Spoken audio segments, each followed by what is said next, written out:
Hello, beautiful people, and welcome to the Occult Explorers. I'm Snappy, and I'm joined, as always, by my co-host and good friend, Dion. How you doing, Dion? Hello, hello, hello. Life is good? Life is good. Amazing. So, Occult Explorers, this is the show where we delve into the weird, hidden worlds of obscure and occulted knowledge. And just to remind everyone, Dion and I are just a couple of friends having a good time expressing our opinions and talking about interesting things that we see online. Take our opinions with a grain of salt, use your own reason, and come up with your own conclusions, right? And also, trigger warnings. We're going to be talking about sex and violence and weirdness. This is going to be a fun, crazy episode. So, before you get into it, Dion, I just want to set the stage because a few weeks back, we were hanging out on the Discord with Ammon and a few other people from the community. And we started talking about the movie, The Ninth Gate, right? And it turns out that we all really liked this movie. We wound up watching it together, and everyone was kind of blown away and had all these ideas about the source material and some of the hidden mystery around this book and around Roman Polanski. And you and I started talking, and I said, we need to do an episode on that. And what started out as a Ninth Gate episode has now exploded into something entirely different, right? Now you've created an entire new series that you want to do for us. Can you explain what's going on here? Yes, the Epicurean Guide to Lucifer. Um, what it is, it's a romanticized version of Lucifer that enjoys fine arts, antique books, haute cuisine, gourmet food, through the lens of different occult authors, writers, directors, artists through the ages. Um, Epicurean, Epicurus, the opposite of Stoic. Yeah, so the Epicureans, they practice a form of philosophy that's based upon the exploration of the pleasurable and of the material. And they are what we would call aesthetes. So they were trying to invoke the muses, right? And trying to experience pleasure and love and lust and physicality and all of these experiences to their fullest extent.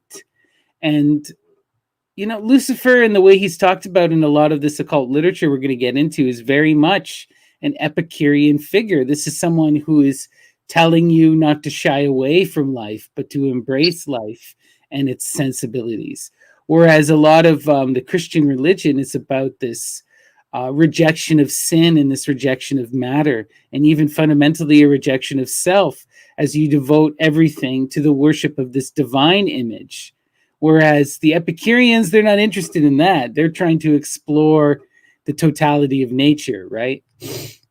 Oh yes, oh yes, that sums it up good. And for this episode, part of the lens we'll be looking through, part of it is the Ninth Gate movie, which is Roman Polanski. But in future material, we're going to be discussing Dario Argento. You have Jodorowsky, Kubrick, Stanley Kubrick, Pasolini, along with the dark side of the occult world, Crowley, OTO, a whole bunch of stuff. Basically, a lot of the occult world from A to Z. Well, like you really connected it with the rise of this romanticism, because with the romantic movement, and we can even go a little bit earlier probably and start this whole kind of embracing and transformation of the evil of that satanic Luciferian other to the Renaissance. And we can basically push it all the way back to figures like Petrarch, one of the early Renaissance figures, right? Who is kind of reimagining a lot of this Greek literature, and people like Boccaccio. And they're going back to these epics and are reimagining these heroes and these figures in a new magical light, and they're calling into doubt a lot of the, it's interesting because you get these early Renaissance writers like Christine de Pizan, Petrarch, Boccaccio, and they are Christian, but their writing is very critical of mainstream Christianity and presents sort of a pushback. And out of that, we see even more extreme occult writers in literature come out. We get the birth of the true romantics, people like Lord Byron, who writes about Lucifer directly, right? We get the early surrealists who are writing about Lucifer.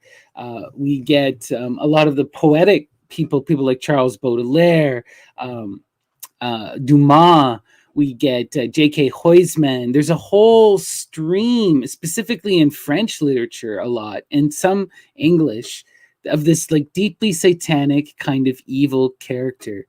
We get people like the Marquis de Sade, right? Like we have to understand, like the Marquis de Sade, a lot of people were removed from the image of this person, but this person is so radical. They would be an extremist by our time 10 times over, right? Like they would be just as offensive as today. You know, they were a might is right, survival of the strong should be able to do whatever they want to anyone type of figure, and you know, push the most extremes of sex and debauchery. And right, like it's wild because at this time in this revolutionary French history, you have so much transformation of old ideas and fighting against Christianity, but you also have the rise of extremism and all this other stuff too. I'm really excited to see what you bring to us here, Dion.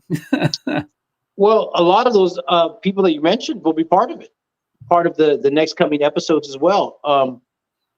So starting with the movie The Ninth Gate, it's based off a novel, Club Dumas, which is by Arturo Perez Reverte, which the novel, what it's about is that, if you see The Ninth Gate, it's about a book collector, a person that's like a book detective, sourcing a book for some rich occultist people. And the book contains secret codes to contact Lucifer. Well, in the novel, it's a little different than the movie. It's the Three Musketeers.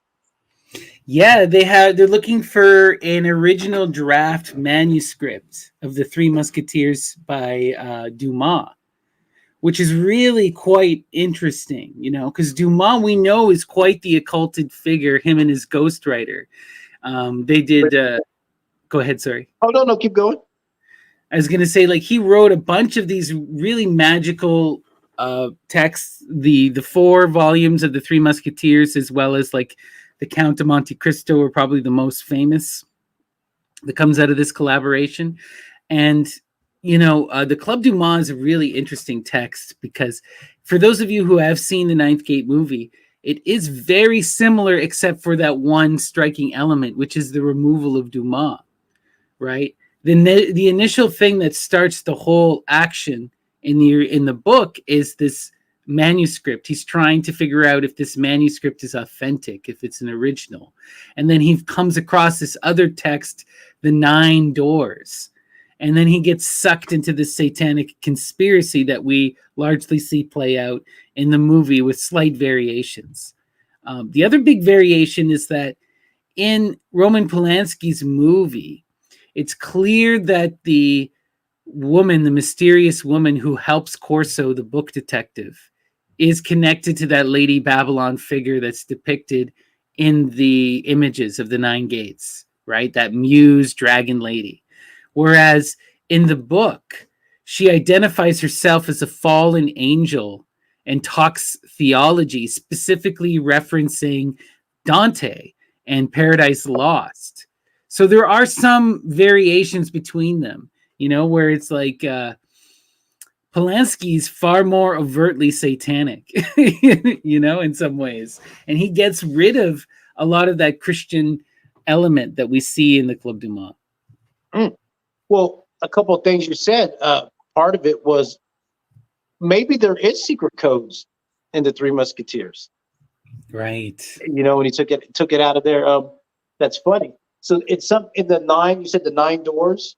Yeah. There's a lot of symbology and a lot of occult books and references to 9 Gates, 9 Doors, 9 of anything to bring some kind of energy, dark or light energy through a door, which we'll explore that over the course of the episodes. But let's hit the first pick.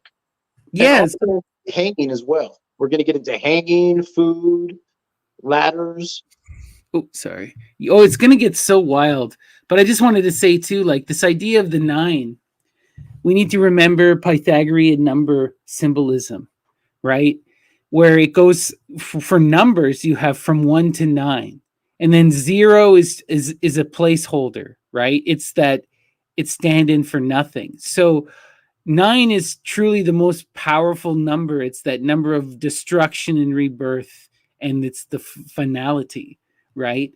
So that's really interesting that we get this 9 imagery again and again and again.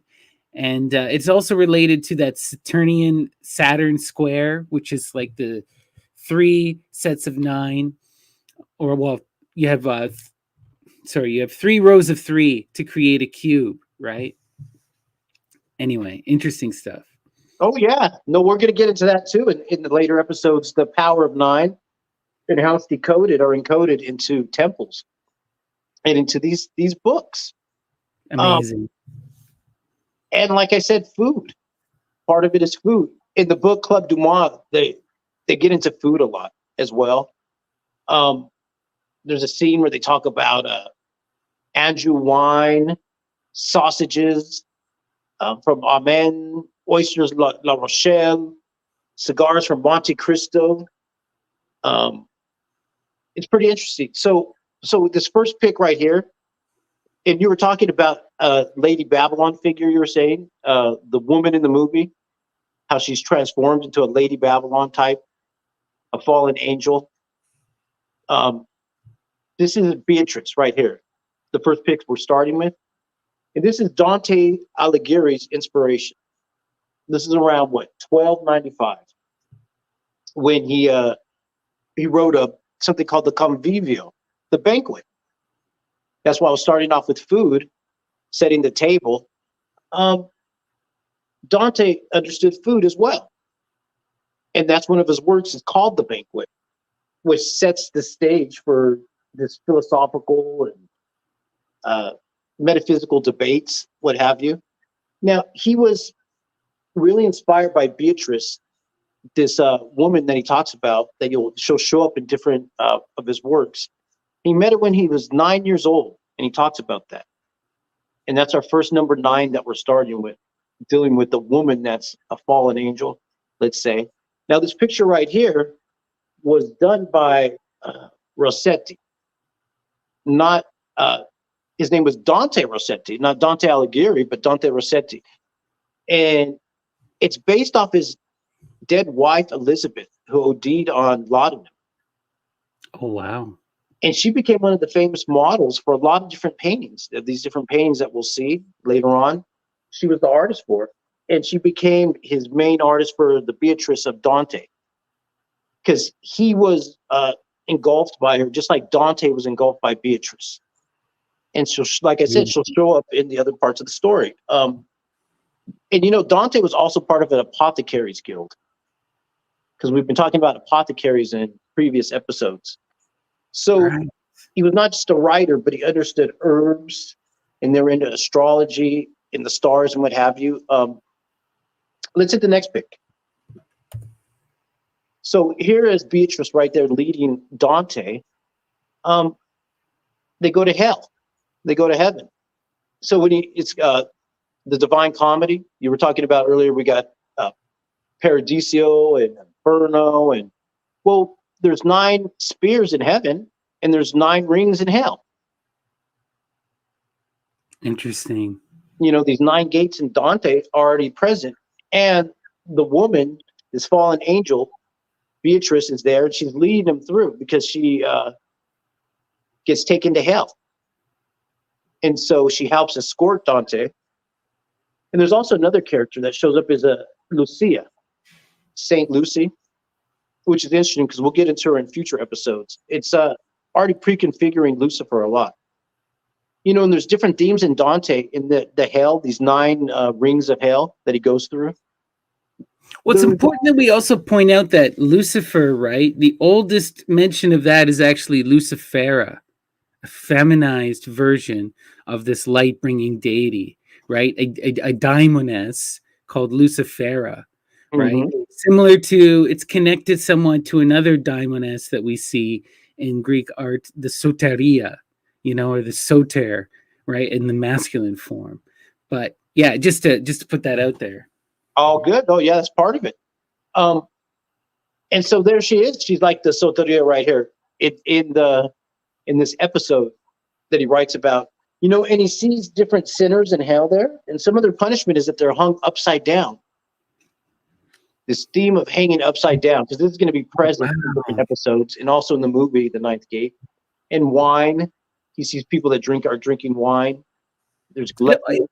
It also makes me think of, right, so Dante Alighieri is poet extraordinaire, one of these inspiring figures who leads into the Renaissance, right? He predates the Renaissance, but he's connected. A lot of these people, I think, are all connected to the Anacreon, the Anacreontia, or like the Anacreontic kind of way of writing poetry and music, which is that the highest form of art was to be about three things: love, wine, and the muses. And it was Mhm. this idea of, like, having beautiful, loving, powerful feminine force, and the drugs and all of this food and this pleasure was at the heart of this epic Greek or this lyrical Greek poetry, right? Mhm. And the reason I started with Dante was because that's one of the biggest source materials for the Ninth Gate, and it's in the middle of the story. Because we're still going to go to ancient Greece and ancient Egyptian sources, but before we go there, I wanted to start right here, which is like around the 1300s, and then we move forward, and then we're going to jump back because this is around the point in time when people start to romanticize the dark side, let's say. So let's hit the next pick. Since we're talking about 9 gates and the different 9 levels, and that's right there in Dante, his 9 rings of hell, the 9 levels, the 9 gates that the fallen angel can take you through, the Luciferian woman. So they hit the next pick. So these are some real gates right there. Those are some gates in Babylon. So where are these real 9 gates? Some people will posit that the real 9 gates are Babylon. Older authors talk about in antiquity that Babylon had 9 gates. Some people say 8 gates, with the 9th gate being underneath, 8 gates around with the gate below. Because if Sure. Babylon deals with these fallen energies and dragons and tunnels and what have you, caves, that would be the 9th gate below, or the 9th gate on top going up to the heavens as well. There's also another city that's famous. And mind you, this is Lady Babylon, comes from here, from this Temple of 9 Gates. Go to the next pic. Here, right here, is the old gate system for Jerusalem. Originally had 9 gates as well. With the Oh, Eastern Gate, and the Eastern Gate was the gate that Jesus rode out with the donkey. And that's the gate that they take Azazel through for Yom Kippur. The scapegoat is led through the Eastern Gate. And that's where the Messiah is to return to the Eastern Gate, which is the 9th gate in the old city. And this is older stuff in antiquity. But of course, they've changed the gate system now, and they've covered up some of the stuff. So it's changed a little bit. It's wild. Kowloon, which I've been to, we went to Hong Kong there, means 9 dragons. Just like there was 9 dragons on the gate of Babylon originally, of the certain gate we're talking about. There was 9 dragons also at the temple there at the Forbidden City in China, where they have the 9 dragons, meaning Kowloon.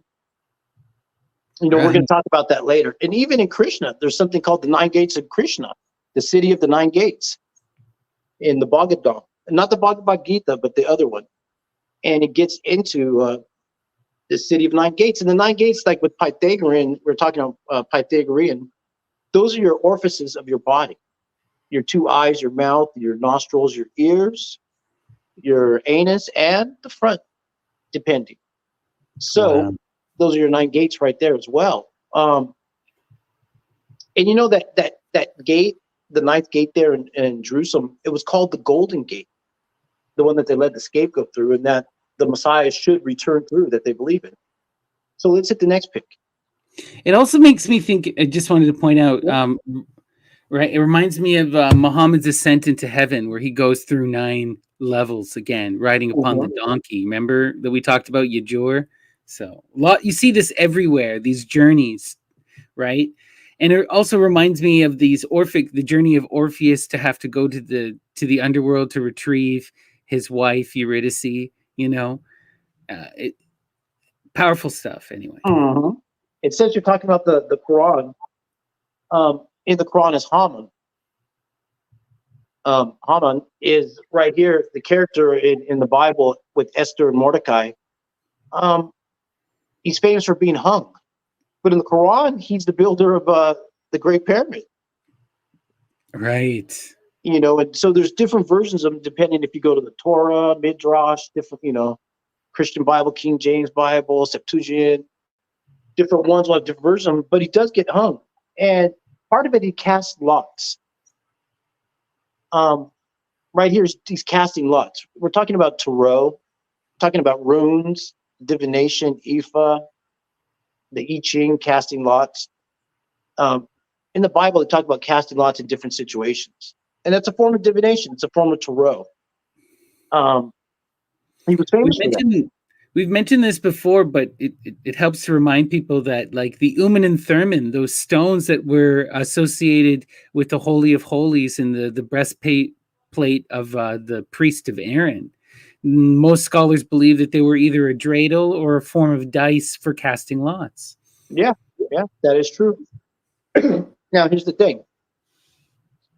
There's different stories and versions of Haman.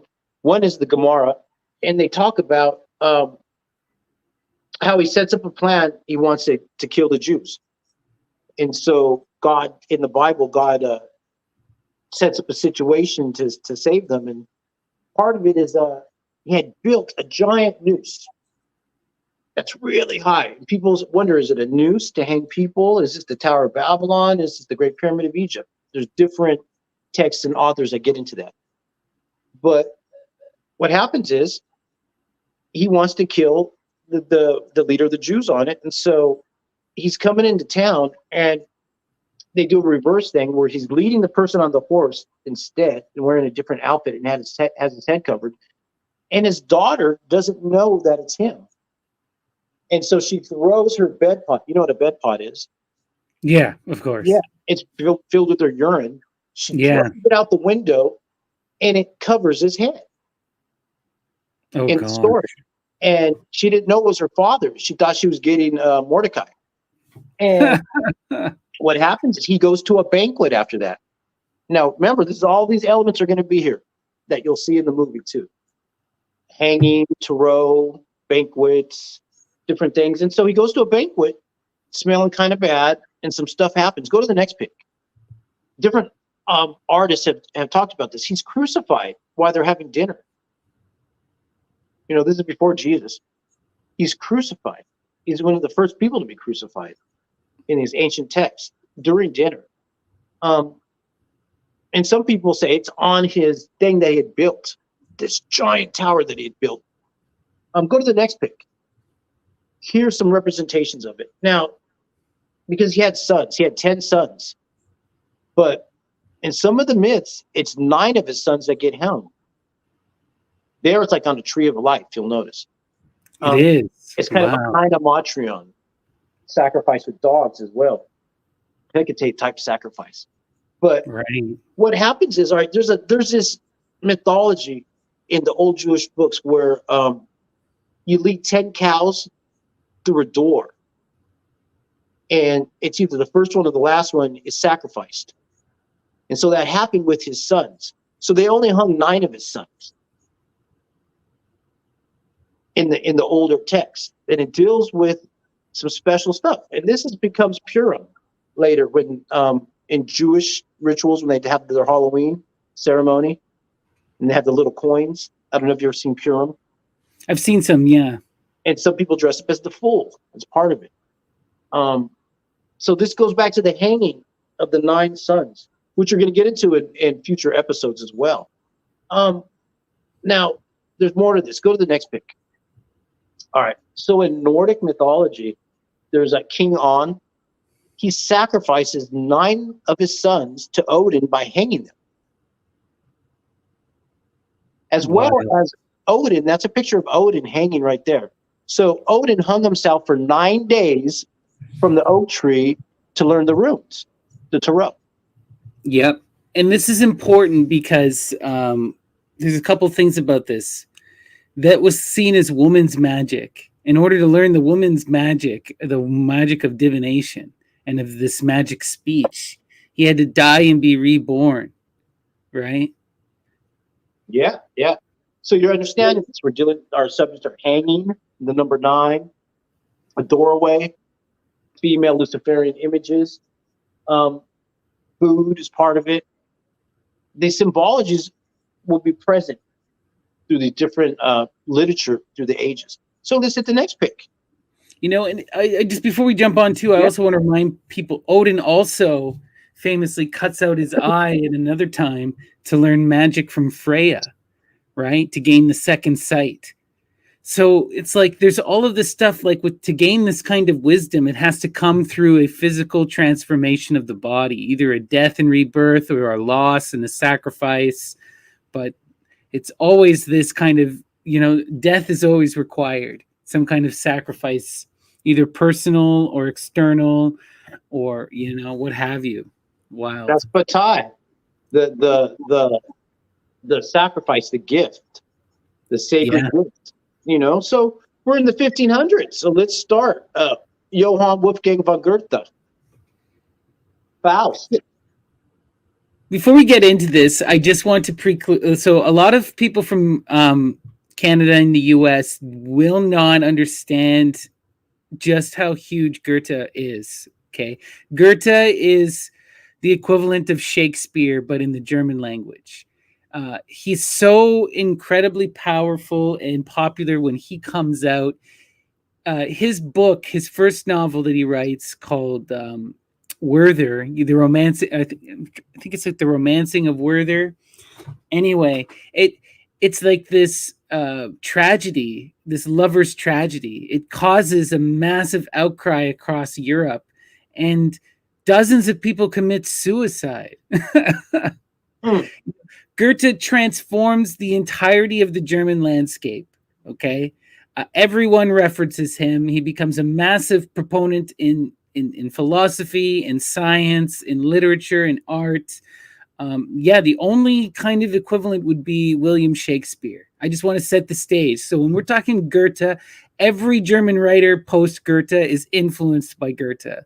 Right? It's just how it is. Oh, love it. Here's a poster from 1928, Metro Goldwyn Mayer. And look who they're pointing. They're pointing at the evil female, the evil, sexy female. Wow. And oh God, I can't. Can you say Mephistopheles? I can't even say it. Say it. Mephistopheles. Mephistopheles. Mephistopheles. That's right, Mephistopheles. This character, I would say romantic. It's a weird way of putting it. This is an interesting one, Faust, because Goethe's Faust is by far the most famous, but it's not the first. So Faust, this is kind of an old European folk tale, and we have several folk iterations of this that well predate Goethe and even predate Marlowe. But Goethe was influenced by the English playwright Christopher Marlowe, who wrote a book called Dr. Faust, which is really interesting. And Faust, the story of Faust, this is where we get that classic tale of selling one's soul to the devil, right? Of engaging in a contract and in order to gain fame and power. That whole kind of trope originates with this folktale of Faust through Christopher Marlowe, and then takes over the entire world with Goethe, right? Like Faust is one of the most popular plays ever written, and everyone should check out both of those versions. They're both really good to read. Can't recommend them enough. Mm-hmm.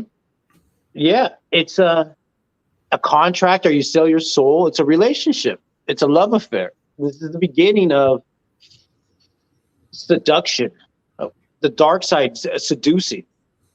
Go to the next pick. Right there, we have Reginald Scott, The Discovery of Witchcraft, warning you about those evil women. This is a really important, powerful text. I was actually talking to our good friend, Master Witch and Wizard Wretch. People will remember them from earlier episodes of our show and from the Shout out to Reg. Shout out to Wretch. They introduced me to this text, and it's because it's a really good text for talking about pagan traditions that were happening in the English-speaking world and in Northern Europe. This particular person was Protestant, and the way that they write it and approach it, it's a little more forgiving than what we saw with the Catholics.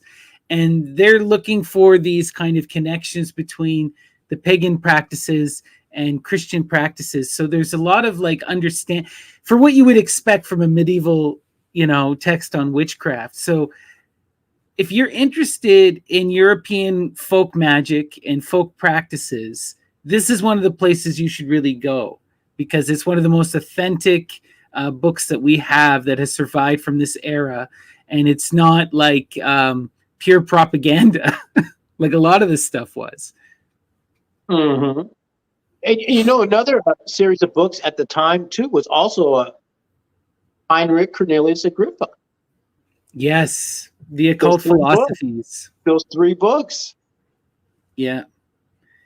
Well, this was a huge point. Like, we got to understand, like, the Renaissance, right? It sparked this entire Hermetic revival, right? It really, there was this incredible interest in the Greek as well as the ancient Egyptian. People really wanted to go back to these ancient worlds of knowledge and what they had access to largely at this time, because we hadn't been able to translate Egyptian, was the Greco-Egyptian works, so there was such a strong emphasis placed upon hermeticism, which comes out of Alexandria, right? Some of the most complete, like, it's kind of interesting. It's that, like, I remember reading that Giordano Bruno, who was one of these translators of a lot of these Greek texts, he actually pauses his translation of the complete Plato in order to finish a copy he has of the works of Hermes Trismegistus, which later people would recognize that this is like a pseudo epigraphical title that many authors took up and not a real person. But I want to highlight how important this Hermetic, this Greek and Egyptian ideas were at this time, right? Like, they were willing to put down Plato in order to focus on Hermes, Well, Agrippa, after he wrote those 3 books, do you know what his next book was? Oh, no, what? A satire based on those 3 books. What a magician. Oh, wow. That's powerful stuff. What is it called? Do you know offhand? No, he's kind of walking it back. It's kind of like, we got in trouble, or you don't know. That's what a good satire is. Because satire it's food. Comes like even farce, satire. These are food terms, which we're going to discuss later when we get into who's killing the great chefs of Europe and suicides with chefs and different episodes. We'll get into that. I've talked about this with my good friend Mandy quite a bit, because when we were looking to the satires, it's important to recognize that these come out of the fertility rites and out of these crop, these turning of the season rites, right? Like the rites to Demeter, when they would bring in the harvest, they'd have a massive feast, and then they would get rowdy in body. And a lot of this is child's humor. It's the Dirty Dozens. It's it's a time for people to air their grievances, for fun, frivolity, and for truth. But yeah, heavily rooted in that food cult, that food culture, right? Feasting. So we were in the 1500s. Now we're going to go to the 1600s. What is that? I messed up everything I'm going to say. It's Compendium Maleficarium. Oh, yes. Oh, God. That's the infamous witch's hammer. a book that caused the countless murders of women across Europe, written by a guy who was spurned by women and was upset and went on a tirade against them. Just toxic masculinity at its absolute most disgusting. That's a theme. That's a big theme in here. It's in this literature is toxic masculinity. You'll see it. You'll start to see it. So, all right, here's next we have Miguel de Cervantes, which is Don Quixote. In other works, the Dialogue of Dogs, which is considered to have secret codes in his works as well. Right.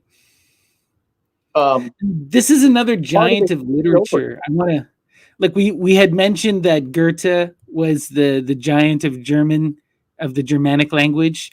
Well, Cervantes is definitely the giant of the Spanish language, and Don Quixote is arguably the defining novel. It's the book that sets up what the novel format will become, and is probably the most important book in the European tradition, period, like single book.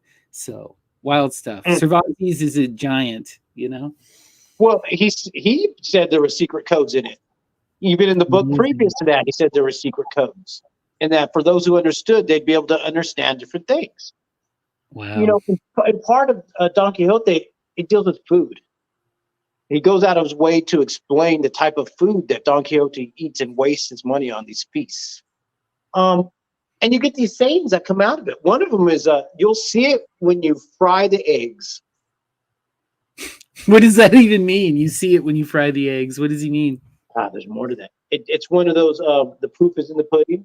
Because another phrase that he's famous for, but that's a little older than him, was the proof of the pudding is his own eating. You've heard the saying, the proof is in the pudding. You'll see it when you fry the eggs. You'll see the result. Now, these eggs have a lot to do with the mystery. With Miguel de Cervantes, it deals with Judaism. There's different authors that talk about he had a Jewish side, converso, and when he talks about eating the eggs on Saturday, he calls it a grievance. And pork, when he eats the pork and eggs on Saturday, on the Sabbath, he knows he shouldn't be eating the pork, and he calls it a grievance. And there's different authors that talk about this, that deal with the eggs in the novels. Part of the way for to unveil the secret code and cipher is through food. In some of these works, that's what I'm saying. It's haute cuisine. So even Shakespeare. Go to the next pic. From Henry. If sack and sugar be a fault, God help the wicked.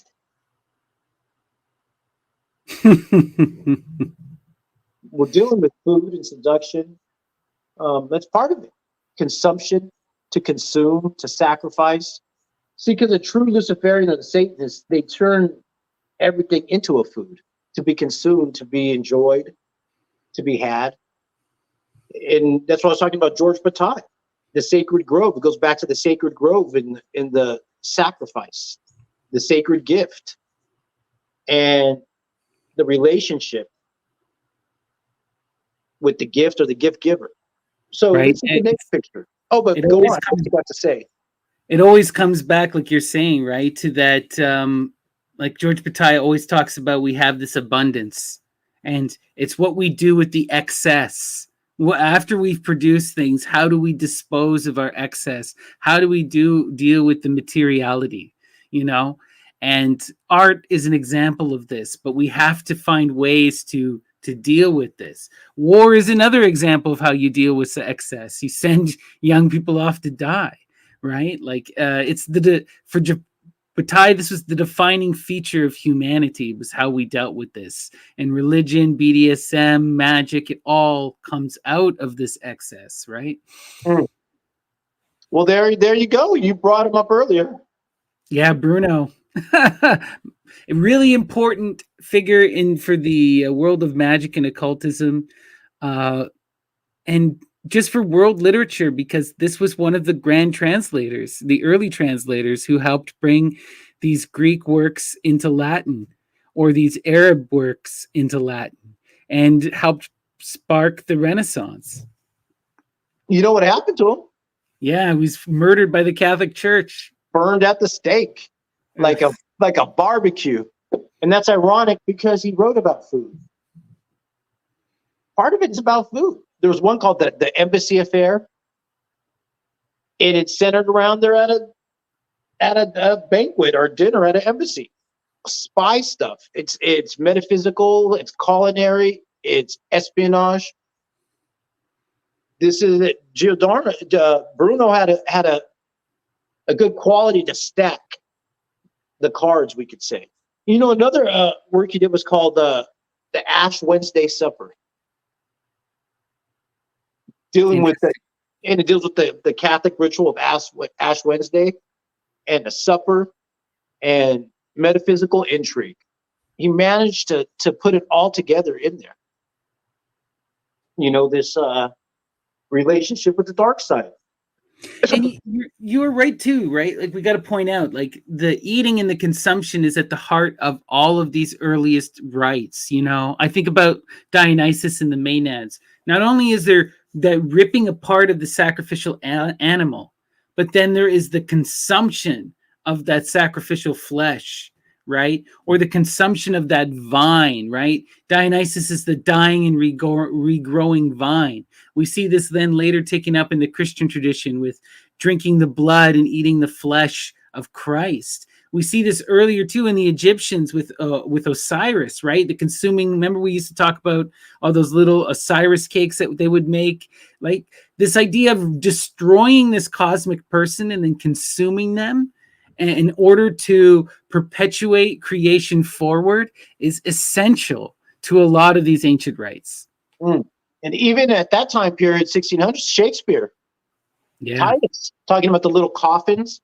Coffins are little baked pastries. Those are your little pot pies.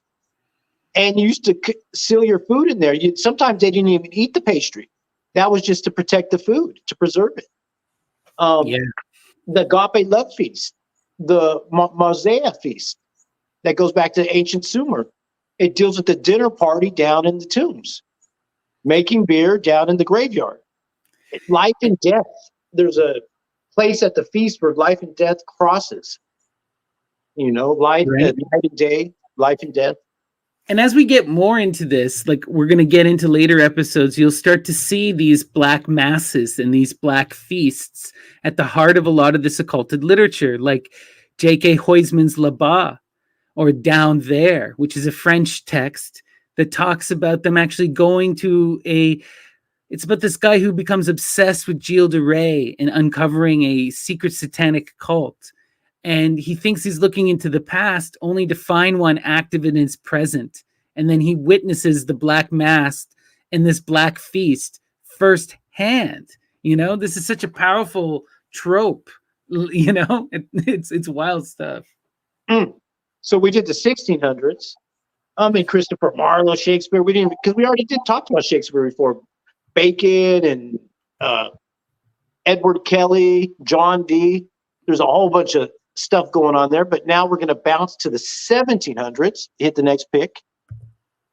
You know, and there's one guy I didn't put the pick, which is Jacques Cazot, The Devil in Love.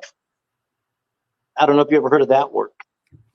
You sent this to me, and we briefly talked about this. But this is one of the earliest occult books to feature the devil Lucifer as a direct character.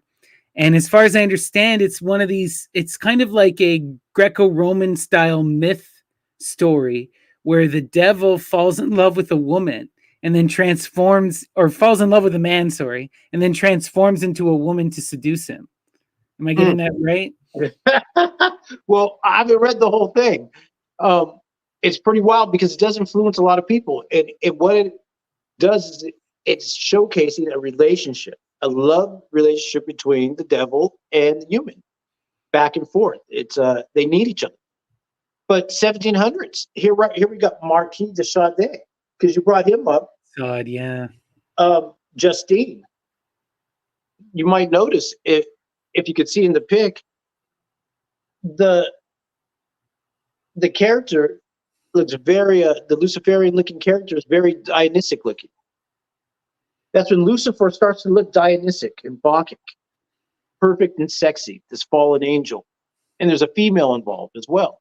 Well, it's important too. Like when we're looking at the works of de Sade, he saw this extreme debauchery as this divine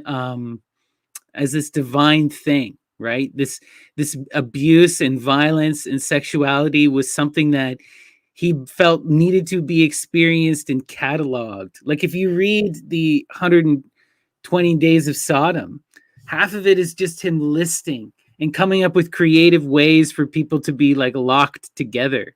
You know, it's just the vilest of the vile, and it really shows you this incredible philosophy devoid of any kind of morality. You know, de Sade really was anti-morals and was all about this idea of might is right, which is wild because a lot of the literature and people post de Sade after he died reimagined him as this libertine figure, as this revolutionary person who was about free love. No, not in the slightest. De Sade had nothing to do with free love. It had everything to do with his love, his way, his will. And he believed in that pure pursuit of the will, and that the strong should be able to do whatever they wanted. Like, it's wild. Yeah. Selfish. That's the word I can think of. Everything you said right now, that's what I'm thinking of. He's the gourmand that is selfish. Right. And there's a reason why this image, like de Sade, is still shocking to our modern age. If you go and read Justine, it'll still stand up there with a lot of the most dark erotic literature. Of course, you can find stuff that's worse nowadays. But de Sade as a character and the stuff that he promoted, it's still just as shocking, you know. It's still just as shocking. Yeah, it's the glorification of selfish pleasure. You know, that's what he was about. And at that time period too, there was another person, Count Cagliostro, which I think you know about. Famous, so he starts his own kind of Egyptian. Well, we got to also remember at this time now we're in the 1700s. They're starting to translate the Egyptian. The Rosetta Stone has been discovered. And this is a huge point because Cagliostro, he becomes a major figure of this whole Egyptology boom. And he creates his own Egyptian version of Freemasonry and is extraordinarily successful. He travels all over the world. He's such a charlatan. He gets involved with also Martinism in France. And it's hard to know exactly what he's up to because you can't take him at his word. But he's this magical revolutionary figure who's in England, in France, in Italy, and started this form of kind of Freemason Martinism that has this kind of occulted Egyptian layer to it as well.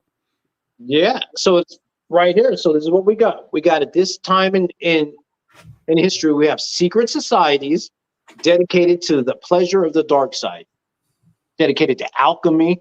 And at first it was a Christian alchemy that went from that turned into a hedonistic Satanism.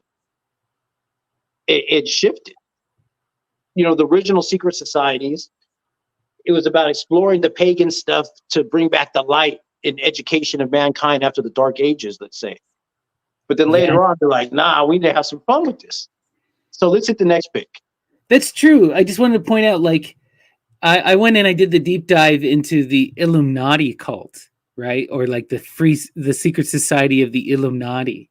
And it turns out that they were, like you were saying, of that second kind of secret society. They were about transmitting ideas and bringing back a return to democracy and transforming society through like a trickle down methodology where you get all these people into this society to become brothers, and then they work through the public, through doing public good works to transform the morals. And, you know, it's funny that the Illuminati gets lampooned and turned into this evil, horrible cult that wants to destroy and create a new world order, you know, when they seem to be like, they're largely about science and democracy. You know? Yeah. Well, I would say there's both. They use that science and democracy either for good or bad, because a true democracy, that's what you get. So let's hit that next pic. Boom. So we're at the 1800s right now, the turn of the 1800s when it's starting, and they had something called the Hellfire Club. Francis Dashwood had created some years earlier, and these came out of dining clubs, where people would get together and discuss all these books that we've been talking about for the past hour. They would get together and get high and do opium and cannabis and tobacco or whatever they could get their hands on, and talk about all these esoteric works behind closed doors where the church couldn't see them, Catholic or Protestant. Well, earlier I had mentioned Anacreonte, Anacreon. Anacreon, and they had those Anacreontic societies, right? Which were all about getting together and worshiping the three things that Anacreon did, which was love, wine, and the music. Oh, I'm sorry. Yeah. I'm sorry. Boys. He did have a lot of poetry about Ganymedes, for lack of a better term. Yeah. Yeah. Well, but the point is you had all these societies across Europe and America where you had these men who were writing this body poetry, reading this kind of ancient Greek literature and getting drunk and talking about sex and stuff, Well, one of my favorite characters out of that time period was the Chevalier d'Eon. You know about the Chevalier? I hope you do. Oh, of course I know. I don't know I don't know their full story, but how can you not? So they're famous because they were a member of the secret society of, I believe it was France, and they became a woman in order to infiltrate. I think it was in England, and then they wound up living as a man or as a woman for most of their later life. But they're one of the earliest publicly trans people to have fully transitioned in the public, and just a wild character who was an undercover Secret Service member who their first earliest transitions of presenting as a woman were to spy on people. Naturally effeminate. They were naturally effeminate. And yeah, they were a woman, was right? comfortable with both. With both, and knew astrology and secret sciences, and knew fencing, and the story is very wild, but it does connect to the Hellfire Club, the dining club.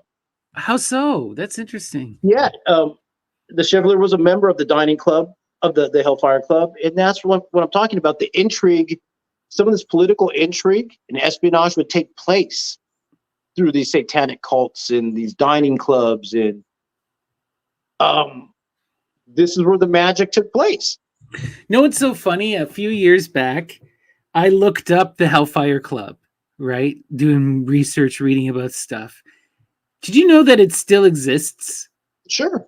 Except, what happened? It's that a bunch of the bunch of the people in the club turned it into a Thelemite, a Crowley organization, and now the modern one, it's more about they have these kind of membership badges that you can buy, and then they give you a book of rituals. It's more like getting yourself the gold stamp now, it seems. Yeah.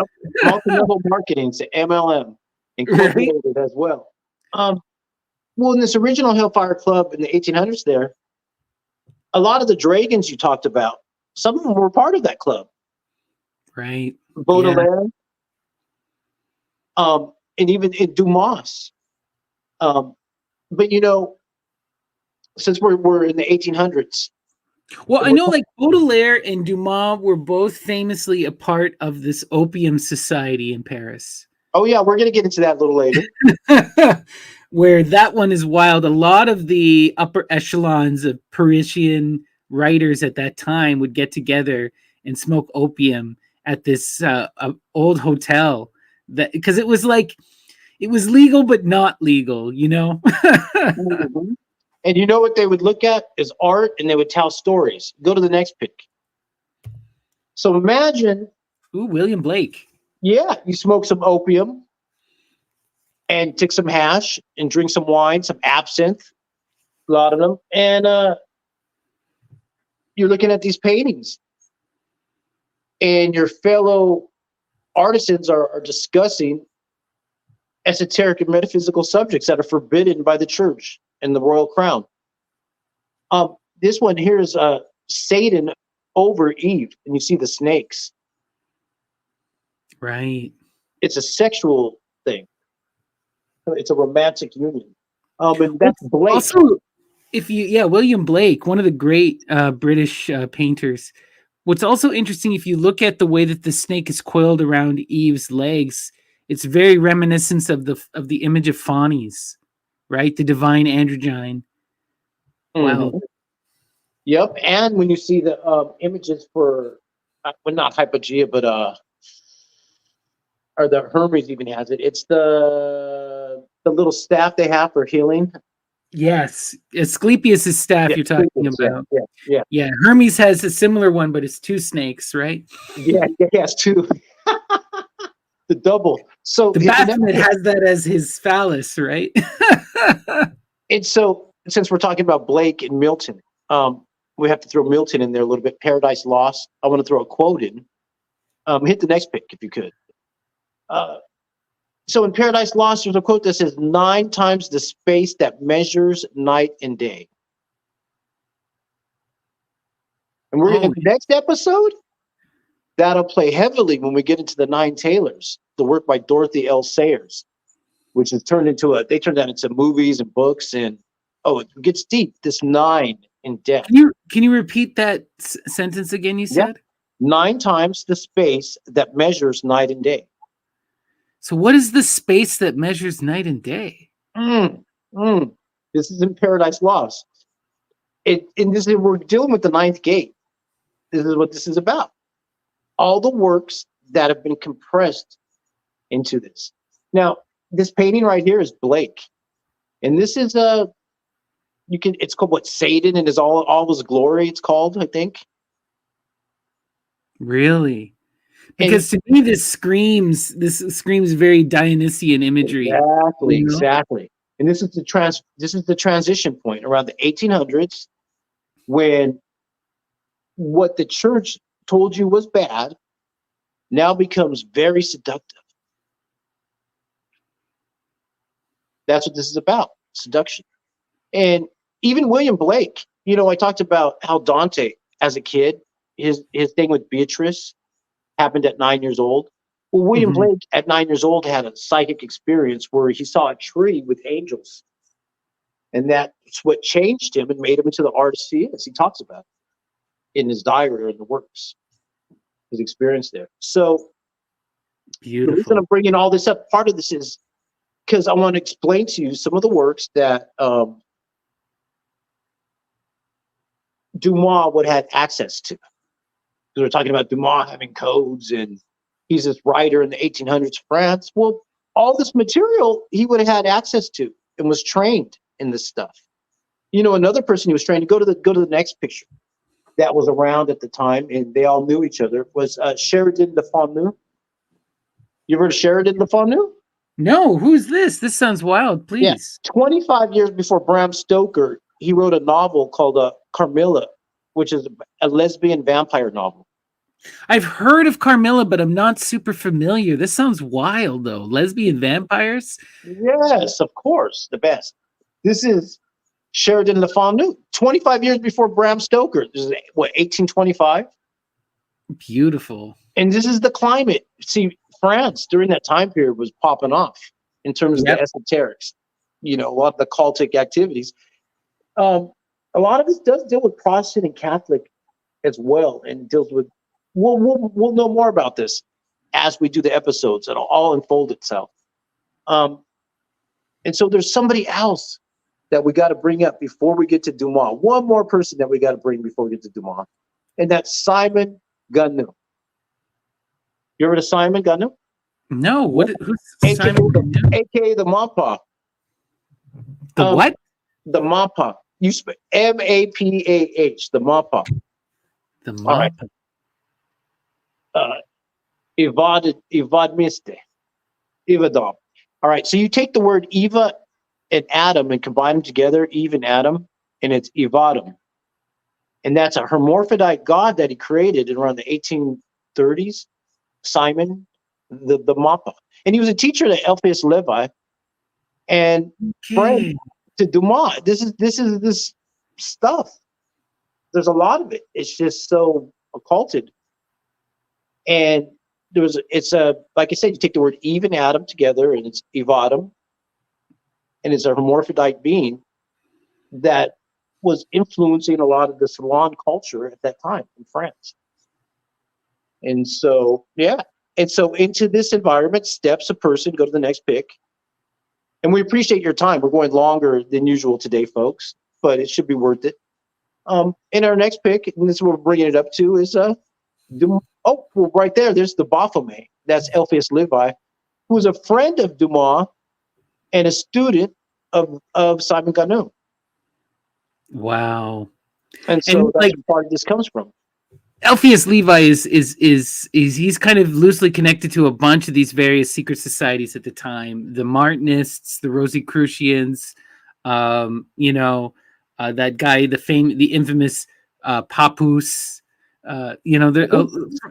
There's so much going on in the French occult world, right? That a lot of the English world isn't privy to because it didn't get fully translated or didn't get translated until later, you know. The Baphomet, right? This is such a powerful image. I always want to point out that the phallus is that Hermes staff in the center, and it's that divine androgyne. You have the two suns, the dark sun and the bright sun, right? Wild stuff. A lot of stuff in these images. So yeah, so all this is compressed into the next image. Oh, Alexandre Dumas. Special guy. And maybe there was some secret codes in his works. And he has a wild story. His father was mixed because Creole blood. And this deals with they're in the New Americas at the time. And when he came back to France, he had a little bit of a problem because his father was half-breed. And so they looked down on him, but he came from a very rich family, which was the Davi de la Palette, which is a very trippy name. The Davi, because there is the Davi family. All right, so his father was a famous general that had issues with Napoleon. And so the Count of Monte Cristo is based off his father. It's a real life story. It's based off his father and Napoleon. And there's the real story behind it is when he came back from the New World and then brought Alexander there from, because he had sold him into slavery too. And they came back and he taught his son, sent him to school, boarding school, to teach him all that stuff. He got the money by selling his father's estate, the De la Palette estate, which is in Normandy. And the name has some Luciferic connotations. It means David de la Palette means of David, and Palette means shining bangles or shining sequins, like glittering David, our beloved, of the beloved glittering David. So there's a lot of weird esoteric connotations at the time in his old family name, which he didn't use. He used Dumas, and his father had a statue. His father, the general, and they burned it down. They melted it down. The German army, when they had World War II, they purposely got it, and they even had a meeting what they were going to do with it, and they melted his father's statue down. And even later on, when Dumas tried to run for office, they used to chant "Negro, Negro," and because he was had a quarter mix, and so they were very racist. Because he did try to run for office later, and so there was a hatred of Napoleon, part of it. And then you'll see it in the works. And in Monte Cristo, it's part of it. It's part of how his father, they stole the money from his father, Napoleon. And so... That's so wild. Yeah, and even in the work, so you were talking about the Club of Assassins. where they get together and smoke hash, and he'd hang out with Yes. his fellow authors and occultists, astrologers, what have you. And they would do opium and hash and different things and discuss all these works. And so he incorporated that as well into his swashbuckling fencing novels. Because that's what people think, the Three Musketeers. Yeah, that's what it's about. But there's a lot of occulted stuff in it that deals, once again, with food. He sets the table with a lot of weird food references. There's hangings. There's a lot of different things that happen. So now the Three Musketeers, it's based on the previous work. He didn't even come up with Three Musketeers. No, because we need to talk about and mention that he had this ghostwriter, this guy who was a collaborator. It was Auguste Maquette. Yeah, and he was a professor and a historian, a young child prodigy in history. And his thing was he wasn't a very competent writer. Like, he lacked the ability to write interesting prose, but he had great ideas. And him and Dumas became good friends, and Dumas would transform a lot of his ideas. And they collaborated for a long time. They wrote the four Musketeer books. They wrote the Count of Monte Cristo. They wrote several others. Like, if you look on the wiki, there's tons of books they wrote together. But eventually there was a falling out because Maquette tried to sue to have his name equally associated with Dumas. Because originally that was the publisher. Dumas was already a famous published author. They didn't want Maquette to be associated. Later, he sues to try and get associated, but the courts side in favor of Dumas, and they say basically that without Dumas, there would be no Maquette. But if there was no Maquette, there'd still be a Dumas. So they just wrote him off as an idea guy. And then apparently he went on to have his own literary career, and he wrote quite a few number of books, but none of them ever achieved the kind of literary success or fame that he had with Dumas. And many Dumas fans have largely dismissed him, as just the idea guy, Well, he would take his ideas on history, and he put his family story into it with the Count of Monte Cristo with some occulted stuff, and that's what you get. Like in the Count of Monte Cristo, when he's those missing years, Edmond's missing years, those are 9 years. Oh, wow. Yeah. And he targets, when Edmond gets back, he targets 9 people for revenge in the original. Incredible. And as well, there's somebody else in the story. Like, you might see the movie and they don't ever put this in the story, but go to the next pic. Oh, you were telling me about this. The woman. Oh, yeah. Before that, this pic I threw in there, that's D'Artagnan. Oh, okay. Sorry. In the dress. Just to let you know. Beautiful. Cross-dressing D'Artagnan. I love that. Yeah, there's more to the story. Yeah, there's a lot to the story. We don't get this in the movie versions. But go to the next pic. And there's Haiti. Yeah. The slave girl. And she's not in the movies. Which is the young slave girl that he marries at the end of the book. His Lady Babylon. They cut her out of the movie. No, because she's an underage slave woman. She's been abducted. It's a scary kind of subplot. It's kind of weird. From Greece at that. Right? Yeah. So, but people would have known this. The people that are talking about these esoteric manuscripts and Three Musketeers and Count of Monte Cristo and all these occult books, there's more to the story. Just in our times, it's been sanitized so much that we don't get all the occulted history out of it. In the Three Musketeers, it's divided in 3 parts of 9 chapters. Oh, wow. Yeah. And in the 9th Gate, they got these 3 different books, and you got to get the chapters out of them to make a puzzle of 9 pictures. So just saying, and there's food and there's hangings. And the reason I wanted to show you D'Artagnan in that previous picture where he's wearing the dress, is because he does something bad in the original version. He rapes Milady. Yeah, he rapes Milady. Because he seduces her in the movie versions that I've seen. Yeah, he seduces her. He rapes her in the other version. And go to the next pic. Oh, my gosh. Yeah, and then, I think we're missing a pic there. Oh, sorry. Go to the next pick and see if it's after that. No, okay, so we don't got it, but go back. So what happens is Athos hangs Milady.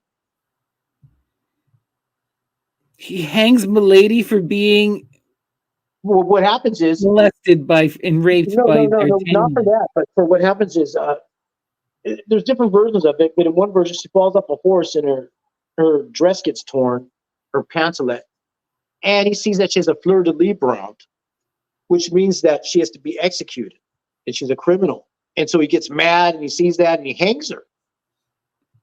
And in I other do versions, remember this in the movie, right? he They cuts have off that. her head. In other versions, he cuts off her head. In other versions, he hangs her.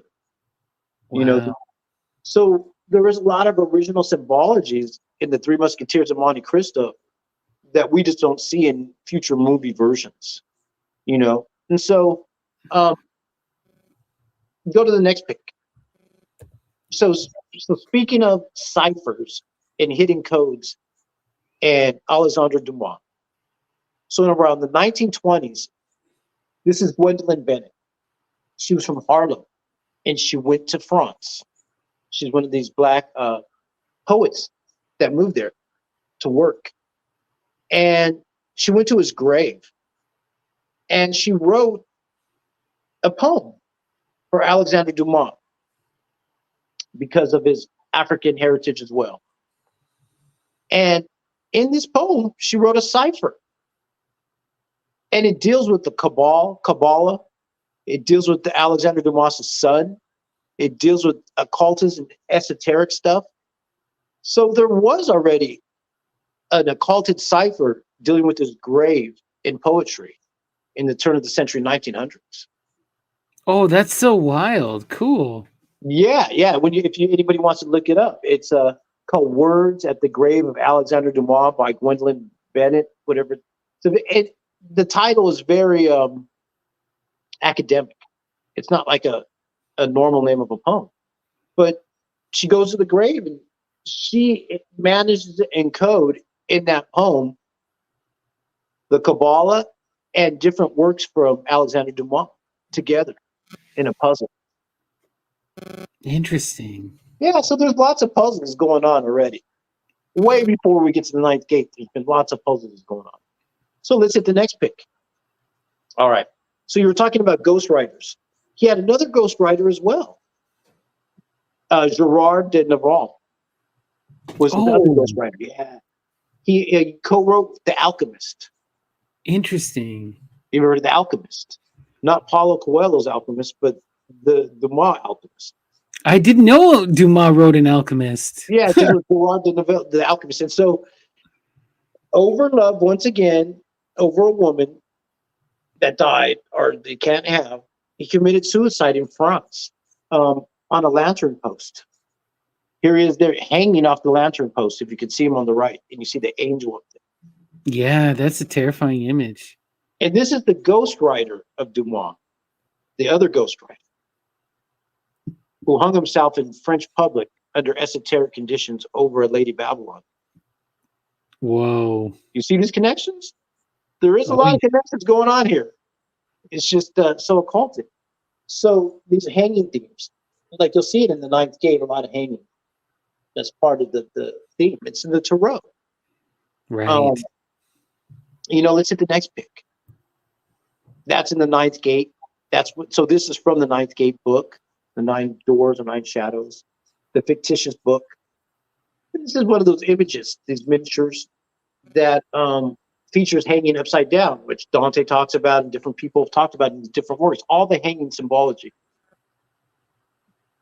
And so I'm just trying to show that there's a pattern, where they could get this from. And so go to the next pick. So now we're into Roman Polanski, the director himself of the Ninth Gate, that made the movie that encodes all this stuff into it. Well, his life story itself is equally as bizarre, or if not more bizarre. You might know that in the late 60s, Charles Manson, Marilyn Manson, I want to say, sorry about that. Charles Manson murdered his wife. Yeah. He sent his people to do it, and there they it was gruesome murder. There's all kinds of occult stuff out about it that deals with the occult nature of it. It wasn't just a normal murder going to kill somebody. Like, they did some crazy stuff. That was up in the Hollywood Hills, Laurel Canyon, where we talked about. There's tunnels and the military base and cults that were up in the hills at the same time going on. So it wasn't just your average little simple murder. And part of the esoteric nature of it was they had a rope. They left a rope around her. Even though she wasn't hung, they put a rope just to have that rope symbology as a sacrifice, as a Lady in Babylon sacrifice. And That's wild.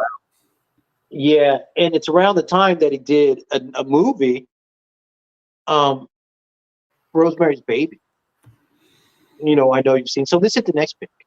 Which is a satanic movie. Rosemary's Baby, right? It's all about. Before we get into the movie, because I know you've seen it recently, just a couple weeks ago or something. After his wife was murdered, years later, like 1977, he had to leave the country because over a 13-year-old girl. And he was on the run for the rest of his life. He's still on the run, kind of, let's say. Interpol got him one time in Sweden years ago, and they let him go, though. And it's over his love affair with this 13-year-old girl, which is, you see in the picture right there. This is later on in life. This is in modern times. The girl that they're still chasing him around the world for, she's just fine with it. But I wouldn't say she's fine with it. I've seen some interviews with her. I've never seen this picture. This is kind of a shocking picture, but he did brutalize her. Yeah, right? yeah. No, I'm not discounting what he did. Yeah. It's a creepy shit. He's a creepo. He sodomized an artist and a creepo at the same time. And she was abused, and later on has some Stockholm syndrome kind of thing. And she didn't want to be defined by it, is what she said. Just let it go. Stop looking at me as a victim. But they're kind of like, I don't know. Pictures speak 1,000 words. That's all I'm going to say. Yeah. So she let it go. But the law ain't letting it go. So he can't step back into America, even though he's worked with a lot of people. And even the way they made the Ninth Gate was very occulted. And they went to occult places, and they had fancy dinners and made their little movie based on these ciphers and this weird stuff. So with that, now let's get into Rosemary's Baby, a different movie that he's done. Boom. Because there's a lot of stuff in that too. Here she's holding this charm that they gave her. And inside it has something called tannis root in the movie, which is a fictitious root that they made up, which they control her with, this tannis root. But the weird part about the movie, when the weird stuff starts? With the chocolate mousse. Starts with the chocolate mousse. And she says, it tastes weird. And then later she goes back to her room, and that's when Lucifer or Sade comes and rapes her. And you notice that it's the similar kind of, like the whole thing with Rosemary's Baby, it's about producing a child, creating a baby from nowhere, like it really makes me think of like an inversion of a lot of the Christian stuff that we see with Mary, the mother of God, and it's really hinting at a lot of the stuff that Ammon talks about with these sex rites that were about producing heirs, like we see in the story of Lot in the Bible, or we see later on, like with the story of Aradia in some of the like works of Charles Leland. Anyway, these rites about, getting someone drunk and impregnated, basically, in order to produce these new kings. This is an ongoing occulted thing. It's wild. And like I said, it starts with the food. It starts with the chocolate mousse. And then after that, when she gets pregnant, do you remember what they gave her? Milkshakes. Right. Well, she kept making these milkshakes for her with these herbs, different things in it. And at a certain point, she eats raw meat, raw liver. And in real life, she did it. Roman Polanski had Mia Farrow eat raw liver for the movie. She was that committed to it. And the movie's cursed, people will say, because a lot of shit, that's what happened afterwards. You saw what happened with his wife, and then the composer of the movie, he died under some weird circumstances after this. And even Mia herself, she went on to marry Woody Allen, and the story with that, and they adopt some kids, and he ditches her and gets with the daughter, the little Asian daughter. And as soon as she turns old enough, like 17, and then boom, they get married. What I do know about that is that his other two children won't even talk to Woody Allen. They won't even identify him as his dad, like Rowan. Oh, you really? know, yeah, Rowan Farrow. Like, no, they say that his dad was a groomer and an abuser, and that was their sister. So yeah, wild story, creepy. Speaking of another sister, do you know who Prudence Farrow is? No. That's Mia Farrow's sister. Okay. Dear Prudence, won't you come out to play? Hey. Yeah, the Beatles wrote it about Mia Farrow's sister. Because really? when they were out with the guru in India, she just would stay in there and meditate, Mia Farrow's sister. And the Beatles are like, come out and play. Come on, me. They're trying to get her outside. And she just wanted to stay in the ashram. So they wrote the song about her. That's funny. I've heard that song like a dozen times and never knew. And another song with the Beatles, it was Helter Skelter. And Helter Skelter is what was written in blood on the walls there. Which is so wild to me because, like, if you're a Beatles fan, you know that the Helter Skelter is a type of slide that would be in these traveling amusement parks that would travel around the UK that Paul saw as a kid. It's like a candy cane type slide. And it was just a fun memory. It's a silly, rambunctious song. The whole point of that song, Helter Skelter, was to be louder than The Who.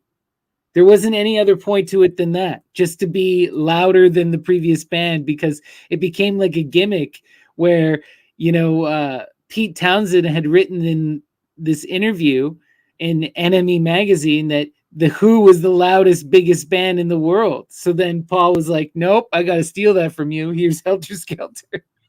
But yeah, then it becomes this as part of Manson's whole like weird drug occulted ideology. It has to do with this oncoming race war. So when they do commit the ritual murder of Sharon Tate, they write Helter Skelter in blood, and they also write the name of another Beatles song, Piggies in blood. That deals with that's very occulted nature. That there's a lot of anti-Semitic stuff that deals with that, not just pigs like the cops, but pigs in terms of sacrifices. Remember, I was talking about the eggs, the bacon and eggs, and Miguel de Cervantes. There's a lot going on here with food. Food is part of it. See, when you leave out food, you're not going to get the mundane aspect of it. You're going to miss the occulted nature of it by leaving out the mundane aspect of food. So, Next picture, please. So, if you saw Ninth Gate, you remember Lady Babylon. That's his wife. Beautiful. She did such a good job in that movie, and she's still gorgeous. Wow, and so tall. She's got to be well over 6 feet tall. Yeah, he's a short too. Yeah, she was the best part in that movie, as far as I'm concerned. And that's Beatrice right there. So we've been looking at Beatrice all along as part of what I've been showing you. And since we're talking about Beatrice, we're going to close off the episode with another writer, a woman, Christine de Pizan. And this is from the 1400s. If you want to go to the next pic. One of my all-time favorite writers. Yeah. Here's one of those, they were called miniatures. And that was part of the books then. Here she is with 9 people at the bottom. If you count the number, it would be 9. And they're praising her, or sending some energies there, and she's giving energies with hearts. Well, look at this. This is okay. So this is importantly super occulted. Notice that she has all of this fruit in the goddess in her blouse. And then if you look at the people, their outstretched hands, and then some of them have fruit in their hands and they're receiving fruit. Notice that Christine in the middle, that's Christine in blue. She's always depicted in that outfit. She doesn't have any fruit. This is about the goddess Fortuna. So the goddess Fortuna, the goddess of fortune, the wheel of fortune, right? That Aphrodite Urania. Christine de Pizan writes about this goddess quite a bit in her literature, because so much of her life was, she felt that she was like fighting against this force, that was struggling against her, that forced her to transform, and that was fickle, and sometimes gave out riches and other times took it away. And so much of her magic is trying to protect herself or to influence this Fortuna, this Tai Chi, Well, she was a female author in the 1400s whose mother didn't even want her to read and write, but her father wanted her to, and he was an astrologer and alchemist, and so she inherited all this knowledge. Well, And it's a wild story. It's a wild story because, so Christine, she comes from both French and Italian background. Her father was a not just an astrologer, but he was a physician and a professor of medicine in Venice. And what ends up happening is he was so renowned that he got a court appointment at the court of Charles V to go and become like a court doctor and whatnot. And he brings his whole family with him. And Christine winds up getting married to a man who is like a stenographer for the court there. But her dad winds up, a bunch of horrible stuff happens because, life is difficult. But Christine's husband dies and her father dies. And then Christine winds up having to take care of her entire family, her mother, her two children, and her sister. And so to do this, Christine winds up becoming the first woman writer of letters, professional writer in all of Europe. And she does this because there's this massive controversy at the time in Paris, in France. The King, Charles VI now, he's kind of a wild man, a bit crazy. He's obsessed with romances, specifically these stories of knights. And he pays this guy, Monet, I believe. I'm probably butchering the French name. But he hires these guys to rewrite or to finish this famous epic called The Romance of the Roses. Now, this story comes out, and it is ridiculously sexist. Like, sexist for its time. We would not put up with this, And a lot of people were offended, not just Christine. But Christine saw this opportunity to defend women. There were a lot of people who were upset about this book, but no one was speaking out. So she speaks out in court, and she gets herself noticed by Queen Isabeau of Bavaria, the wife of Charles VI, and arguably the power behind the throne, because Charles VI had a lot of mental issues. And she and Queen Isabeau and Christine form this interesting relationship, and basically pays Christine to write this series, these two books, the Book of the City of Ladies and the Treasure of the City of Ladies. But it's basically, the City of Ladies is a novel from women's perspective for women about drawing down this feminine energy and challenging misconceptions about women. So it's like a narrative where Christine channels these three incredibly powerful women who are these aspects of like the great goddess, Lady, you have Lady Rectitude, Lady Justice, and I'm trying to remember the other one. Fortuna. Yeah. Anyway, you have these three ladies, and Christine goes through this whole like philosophical dialogue with these magical goddesses who basically tell her to use her reasoning, not to trust the sexist bullshit of men. And they show her how to become a powerful person and how to be a powerful woman, and to protect and build the city. This idea of protecting society, of maintaining, it really connects to this Athena type magic. Right? Athena was the goddess of the polis, the city-state, and of democracy. And Christine was really trying to do this, create this idealized society where men and women were equal. And she felt it would be done through the magic of women, who were the foundation. The women build the city of ladies that will persist through the tumultuous times and transform our world, you know? Well spoken. Well, in her works, she manages to include every woman of power up to that point. If you go through it, like, wow. Her knowledge base of all these female dragons, I'll call them, it's exhaustible. There's Well, so much. she's reacting. It's interesting because she's coming out, like we said, right, out of this early Renaissance period, right, where people are going back to the ancients and reevaluating them. And this includes women. And it's important that we situate her. She's like after Petrarch and Boccaccio. And her book actually references, like Boccaccio writes a book called On Famous Women, which lists all these incredible mythic women, but often the images are quite negative, or they're very much from a male perspective. Well, when Christine writes her work, she does something similar, and a lot of it is like a reaction to people like Boccaccio, where she's examining these mythological women and imagining them as real people. So goddesses become real people. These epic women become real people. And then she reimagines and uses her reasons to justify their actions. Like she talks about Medea. And in her passage on Medea, basically, she spurns Jason and says Jason is horrible and that she's been slandered. And we know that this is true, and she gives this justification. Basically, Medea wanted to have a proper, good, kingly marriage, and she was acting in her own best interest to try and secure her own personal freedom for her and her children. And then Jason spurned her, so her actions were justified, So, since we're unpacking, you said Boccaccio. Hit the next pick.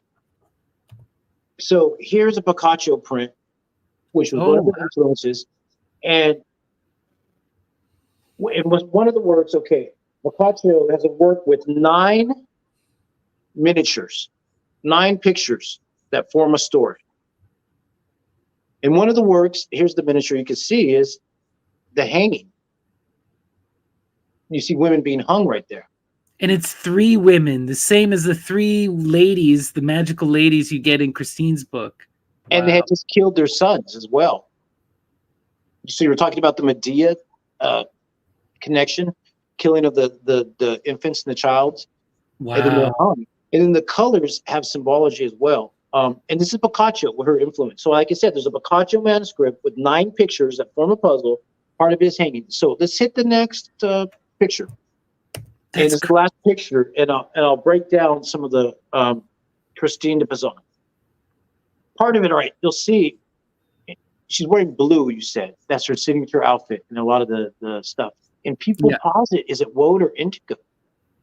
There's people that even get into that get into the hallucinogenic nature of the colors of the outfits. And you can see the person that's leading her and teaching her, and the thing, or the other person is Amanita Muscaria. You can see the red and white colors right there. Right. And you have Pegasus there as well. With the red also, and white. But those are the 9 muses. Deals with the number 9 as well. Inside these magic puzzles, pictures, the number 9. And the Lady Babylon. So there's more to the story besides just the colors and the dyes, because I didn't even make that up. I was reading that about woad. They say it's woad or indigo and it's hallucinogenic dyes, but you'll see her a lot with horns. It's a style of hair. They used to wrap their hair. Yes. With these horns. She has horns. That's symbolic of some other stuff we already know. So now let's get a little more into these poems and some of her works. She has, besides her poems, she wrote 9 manuscripts that she's famous for, and with the miniatures in the books that are influenced by Boccaccio. And, in one of these books, one of her works, Almathea, we've talked about Almathea before. Yeah. The goat mother. Yeah. So the goat mother, there's an episode she writes about where Almathea writes 9 books of prophecy and tries to deliver them to Rome. This is Christine de Pizan writing about this. The 9 books of prophecy in the Christine Pizan work that features also 9 muses and a bunch of 9, like she has hidden codes inside there. So much so that people talk about the hidden codes that she has. You've heard of what is the Lady in the Unicorn tapestries? Yes. Those are connected to Christine de Pizan. Oh, really? I didn't know that. Yeah, the symbology is in there. Part of it, because we're talking about the person who, his name is Meister Dreich, I think is his name. And she was working with these different artists at the time, and she was encoding alchemy and secret codes into the pictures. And they talk about the lost tapestries of Christine de Pizan. Just like in the 9th gate, you take these little pictures and you add up and you make a story and a puzzle. Christine Pizan has hidden or lost tapestries, they say, that forms a puzzle or secret code. And there's more to Christine. There's so much with her because, right, she is connected to Queen Isabeau of France. She's writing all these important books, these magical works.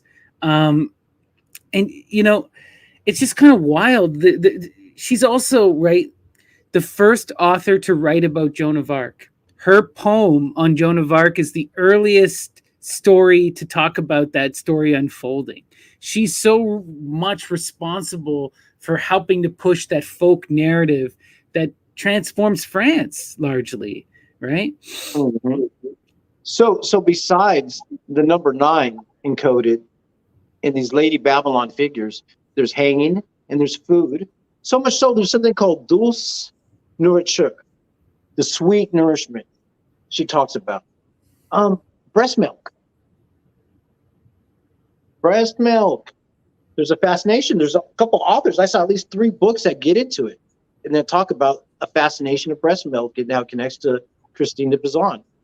And there's a story from the ancient Greek story where the ladies kept hostage in the jail, and so the daughter takes the mother and feeds her off breast milk because she can't take her food.